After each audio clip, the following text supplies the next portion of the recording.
Walang naabot na kasunduan ng Estados Unidos at Iran matapos ang halos 21 oras na negosasyon sa Islamabad, Pakistan nitong weekend. Kapwa nagturuan ang dalawang panig kung sino ang may pananagutan sa pagkabigo ng pag-uusap ng layong tapusin ng mahigit 6 na linggong digmaan. Ayon kay US Vice President J.D. Vance na nanguna sa delegasyon ng Estados Unidos, malinaw na hindi nakipagkasundo ang Iran sa mga kondisyon ng Washington. The bad news is that we have not reached an agreement, and I think that's bad news for Iran much more than it's bad news for the United States of America. So we go back to the United States having not come to an agreement. We've made very clear what our red lines are, what things we're willing to accommodate them on, and what things we're not willing to accommodate them on. And we've made that as clear as we possibly could, and they have chosen not to accept our terms. Iginit ni Vance na naghain ng US ng isang malinaw at panghuling alok sa Iran upang maisara ang negosasyon. Sinabi niya na naging flexible na ang kanilang panig at tapat na nakipag-usap, ngunit nabigo pa rin na makuha ang pagsang-ayon ng Tehran. We just could not get to a situation where the Iranians were willing to accept our terms. I think that we were quite flexible, we were quite accommodating. The president told us, you need to come here in good faith and make your best effort to get a deal. We did that, and unfortunately we weren't able to make any headway. Binigyan din ng Vice Presidente na ang pinakasentro ng negosasyon ay ang nuclear program ng Iran. Ayon sa kanya, kailangan ng matibay na garantiya na hindi na muling gagamitin ng Iran ang kanilang teknolohiya para makabuo ng nuclear weapon.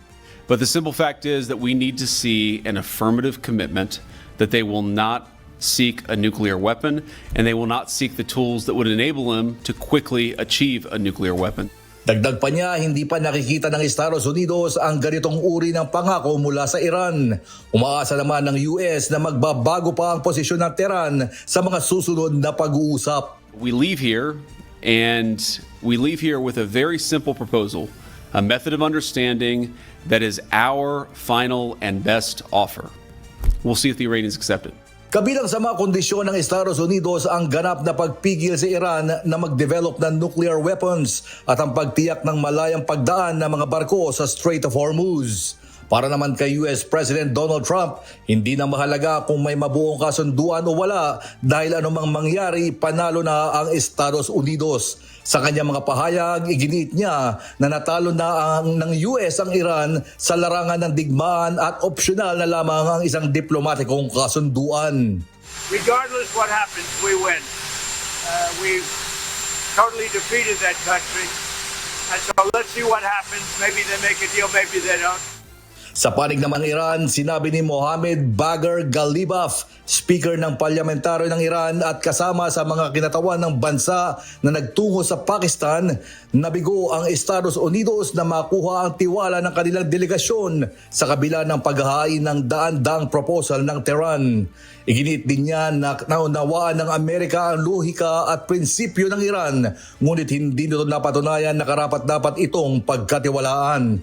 Sinuportahan ito ng mga pahayag ng mga Iranian officials kabilang si Iranian Ministry of Foreign Affairs spokesperson Esmail Bakay na nagsabing sobra o excessive ang mga hinihingi ng Estados Unidos.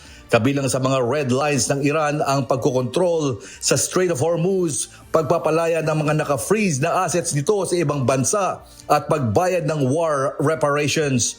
Nananatili rin ang panawagan ng Tehran para sa mas malawak na ceasefire sa buong rehiyon, kabilang ang pag-atake sa Lebanon. Sa kabila ng pagkabigo, magpapatuloy ang diplomasya sa pamamagitan ng remote talks habang umalis na ng Islamabad ang magkabilang delegasyon.